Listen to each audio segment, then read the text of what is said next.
India post GDS നമുക്ക് തന്നെ apply ചെയ്താലോ? നമ്മുടെ ആപ്ലിക്കേഷൻ നമുക്ക് സ്വന്തമായി ചെയ്യാം.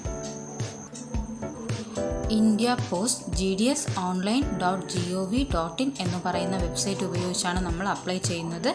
ഇത് കൊടുക്കുമ്പോൾ തന്നെ ഡയറക്റ്റ് ലിങ്ക് വരുന്നതാണ്.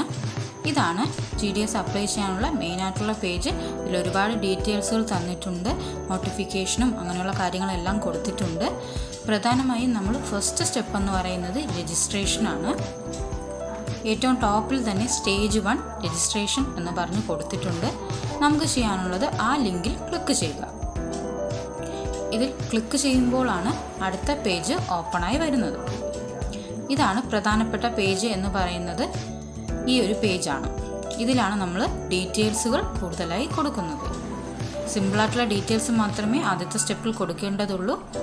ഫസ്റ്റ് കൊടുക്കാനുള്ളത് നമ്മുടെ മൊബൈൽ നമ്പറാണ്. നമ്മുടെ മൊബൈൽ നമ്പർ ടൈപ്പ് ചെയ്ത് കൊടുക്കുക. അതിനുശേഷം സൈഡിൽ വാലിഡേറ്റ് എന്ന് പറയുന്ന ബട്ടൺ കൊടുത്തിട്ടുണ്ട്. അതിൽ ക്ലിക്ക് ചെയ്യുമ്പോൾ കൊടുത്തിട്ടുള്ള മൊബൈൽ നമ്പറിലേക്ക് OTP വരുന്നതാണ്.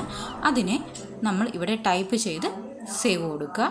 അതിനുശേഷം ഇതേപോലെ തന്നെയാണ് മെയിൽ ID ടൈപ്പ് ചെയ്ത് കൊടുക്കുക, വാലിഡേറ്റ് കൊടുക്കുക, OTP ടൈപ്പ് ചെയ്ത് സെൻഡ് കൊടുക്കുക. മൂന്നാമത്തെ കോളം എന്ന് പറയുന്നത് നമ്മുടെ പേര് കൊടുക്കുന്നതിനാണ്. സർട്ടിഫിക്കറ്റിൽ ഉള്ളതുപോലെ തന്നെ പേരുകൾ നൽകേണ്ടതാണ്. നാലാമത്തെ ഓപ്ഷൻ എന്ന് പറയുന്നത് ഫാദർ നെയിം കൊടുക്കുന്നതിന് വേണ്ടിയുള്ളതാണ്. സർട്ടിഫിക്കറ്റിൽ ഉള്ളതുപോലെ തന്നെ father name or guardian name ഏതാണെന്നുള്ളത് കൃത്യമായി കൊടുക്കുക. പേര് ടൈപ്പ് ചെയ്യുമ്പോൾ ശ്രദ്ധിക്കേണ്ടതാണ്, സ്പേസ് കറക്റ്റായി തന്നെ കൊടുക്കേണ്ടതാണ്.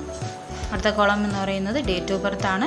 കലണ്ടറിൽ നിന്നും ഇയർ സെലക്ഷൻ ചെയ്ത് കൊടുക്കുക, മന്ത് സെലക്ഷൻ ചെയ്ത് കൊടുക്കുക, ഡേറ്റ് ക്ലിക്ക് ചെയ്ത് കൊടുക്കുക. കറക്റ്റായിട്ട് ഡേറ്റ് ഓഫ് ബർത്ത് അവിടെ വരുന്നതാണ്. അടുത്ത ഓപ്ഷൻ എന്ന് പറയുന്നത് നമ്മുടെ ജെൻഡറാണ്. മെയില്, ഫീമെയിൽ ഓർ ട്രാൻസ്ജെൻഡർ ഏതാണെന്നുള്ളത് കറക്റ്റായി നമ്മൾ ക്ലിക്ക് ചെയ്ത് കൊടുക്കുക.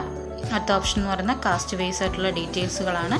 അതിനുശേഷം ഏത് സർക്കിളിലാണ് എക്സാം നമ്മൾ പാസ്സായത്, അതായത് നമ്മൾ കേരളമായതുകൊണ്ട് തന്നെ കേരള സർക്കിൾ കൊടുക്കുക, കേരള സെലക്ഷൻ ചെയ്ത് കൊടുക്കുക. ഇനി ഏത് ഇയറിലാണ് SLC പാസ്സായത്, ആ ഇയർ സെലക്ഷൻ ചെയ്ത് കൊടുക്കുക. തൊട്ട് താഴെ ക്യാപ്ച തന്നിരിക്കുന്നത് നോക്കി കൃത്യമായി ടൈപ്പ് ചെയ്യുക. ടൈപ്പ് ചെയ്തതിന് ശേഷം സബ്മിറ്റ് ഓപ്ഷനിൽ ക്ലിക്ക് ചെയ്യുക. ഇത് രജിസ്ട്രേഷൻ്റെ പാർട്ട് 1 മാത്രമേ ആയിട്ടുള്ളൂ.